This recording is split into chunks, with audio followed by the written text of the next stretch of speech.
Hello, everyone. Welcome to Durrett's Take. Let's get started. A lot I want to go over. First, let me go over my college football picks of the week. Now, unfortunately, we don't have a lot of good games. Whether it's due to, there wasn't a lot to begin with, but then postponements happened and stuff like that. So there's not a lot of good options here. Like one of the good options was just last night in the Sun Belt Conference, Coastal Carolina and 21 Louisiana. Louisiana game that losing to Coastal Carolina there in the final seconds. That was interesting, but Okay, so here we go. Top five. So number five would be Ole Miss versus Arkansas. They're both 1-2. So many know they're both have a losing record, and on this, that means it's not going well as far as good amount of games go. But anyways, Ole Miss will be interesting this year with Lane Kiffin. They have a great offense right now, but a horrible defense. What's interesting about Arkansas though is that they appear to be the second best defense in the SEC so far, behind Georgia.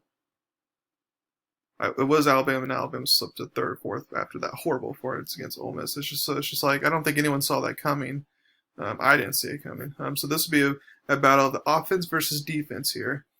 I think while it's at Arkansas and that home field advantage will help, I feel like Ole Miss's offense will be too much for Arkansas to handle. And just to make a note real quick, I love the rebuilding I'm seeing from Arkansas. So far, it's reminding me of a Brian Flores head coach for the Miami Dolphins the past years. While they're not the most talented, they do have a little bit of talent and the experience QB, and now they're just playing hard and physical and then letting the results lay on the field. So if Arkansas can get up to 3 wins, maybe even 4 wins, then you gotta love the direction you're going if you're an Arkansas fan. I just wanted to give them props there. 4, you got UCF 1-1 versus Memphis 1-1. So both teams had high expectations, like because Memphis went to the years representing the G5s in the Year 6 Bowl last year, and they wanted to go back. And UCF obviously has had a history of that as well. And now they're both 1-1, which means they both have to win out in order to get there. And maybe even then that might not be good enough if there's other group of 5 undefeateds. So it's definitely desperation mode here for both teams. Both have good offenses but bad defenses, so I feel like this will be a shootout. I think based off the small sample size, though, I feel like UCF, it's just a better team, in my opinion, so I feel like they're going to win. But I have it being a close one, 38-34, something like that. 3, you got Boston College, 31 versus 23 for Virginia Tech, 2-1. So Boston College has had talk about rebuilding, Boston College has had a very nice turnaround. Their one loss was to 5th-ranked North Carolina, which is an understandable loss, and it was a close game within one possession. So while Boston College is, and they just beat a pretty good Pitt team, so I think Boston College is going to be, not like the top 3 or 4 contender they see, but like they're going to be one of those middle of the pack teams that can spoil someone's season type of thing. You got to watch out for them. Virginia Tech, I feel like in this game though we'll have too much of offense because Boston College relies more for it to be a low-scoring defensive game. Well, Virginia Tech will prefer just to get in the shootouts. So I feel like if Virginia Tech scores over like 24, 27 points, it's over basically. And I feel like they will.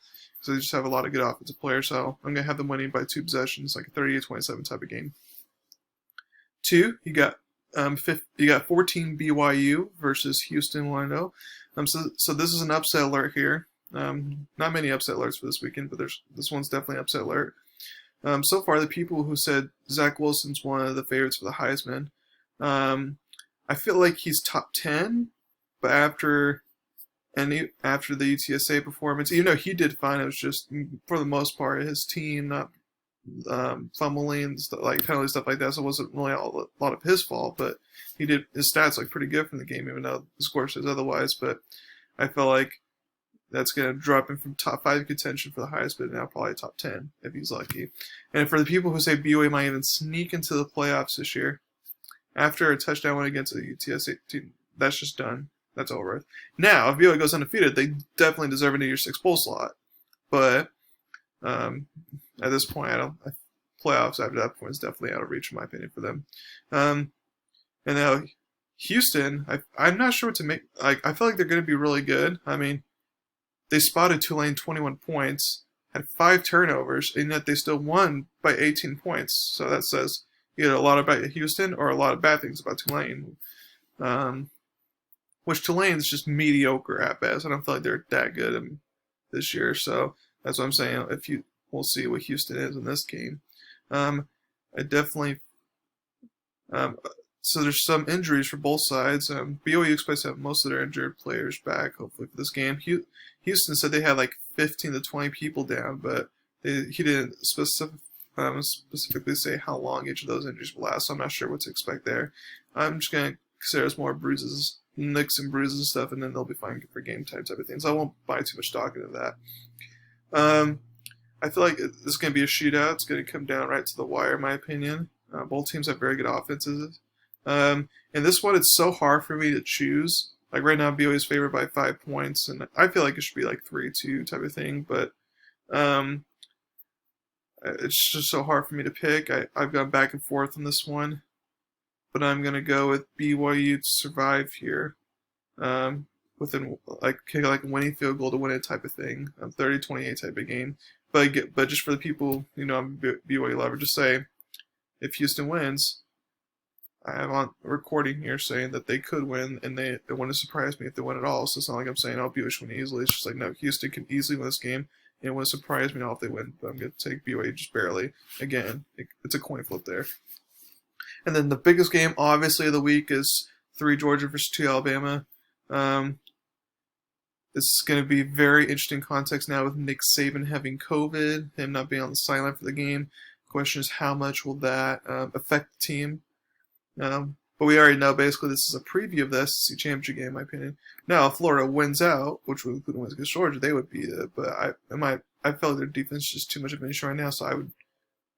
And then on the west side, Alabama is clearly the favorite on the west side at this point, so I would just expect this to be a SEC championship game, in my opinion. But the question is, will Alabama's Georgia's more run heavy, not pass heavy like Ole Miss was, so I'm not sure if that's gonna help out Alabama out defense or not. If I'm Georgia, though, just if you can run the ball and you have success, then just keep on doing that. Wear down this Alabama defensive line. Then on the defense side, Georgia's pretty decent on defense, pretty good. So Alabama will have their first test, if you will, on the offensive side. Question is, will the system of Nick Saban is going to win at some point? I think Saban may pull a Bill Belichick here, in my opinion. Looking at the division, Bama, like I said, Bama's going to win it.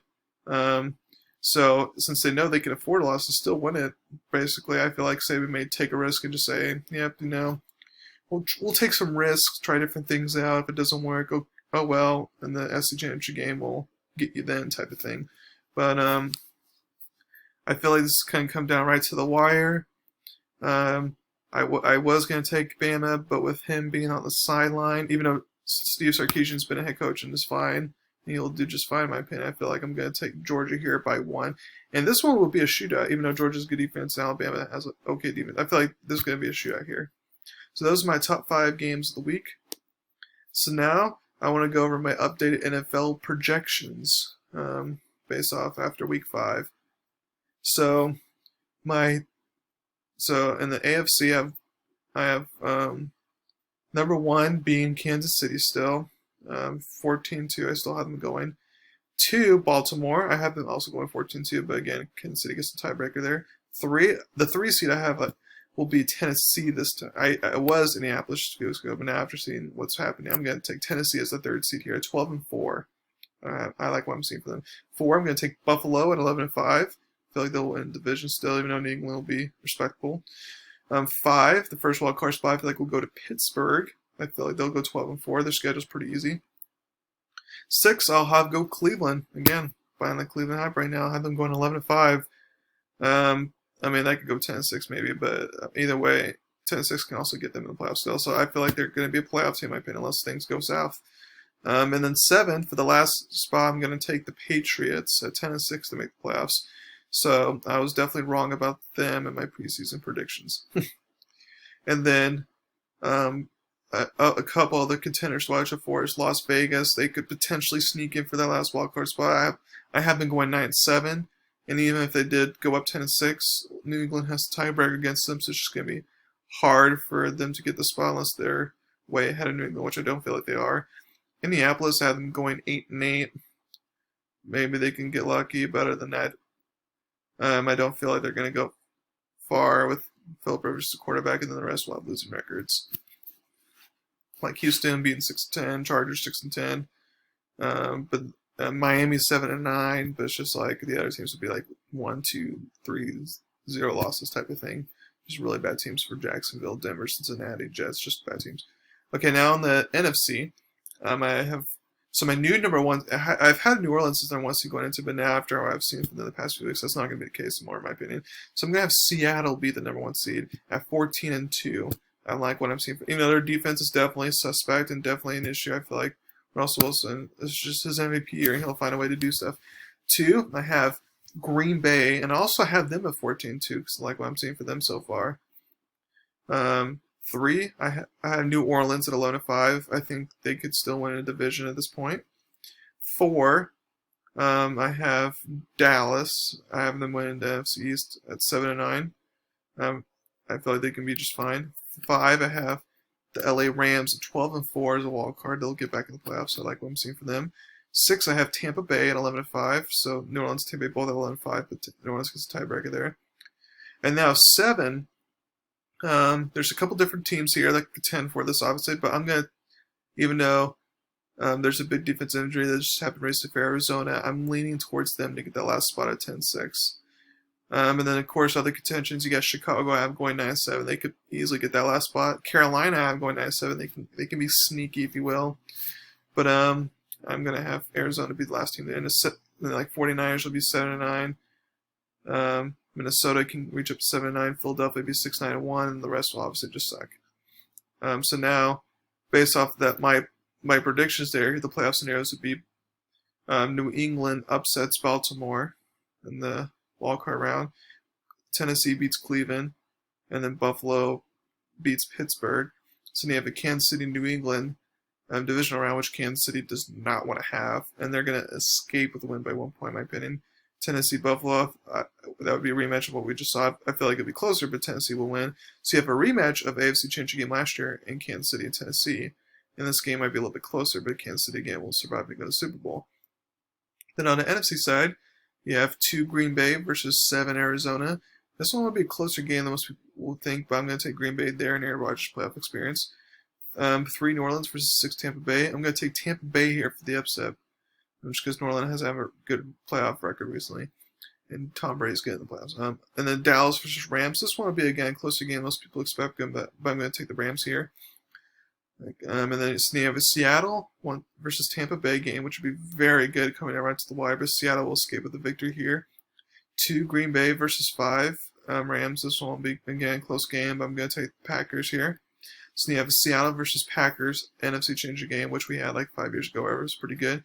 Again, it's coming right down to the wire, but I'm going to take Seattle here barely. So you have a Seattle and Kansas City Super Bowl, which we would all love to see, because those would feature the 2 best quarterbacks, in my opinion. But it'll be a game where Kansas City wins barely. So at this point, I still have Kansas City win the Super Bowl at this point. So that's it for my podcast today. Please subscribe, tell everyone about me. Thank you very much. Hope you have a wonderful weekend of sports, and there's going to be a lot to talk about next week. Thank you very much.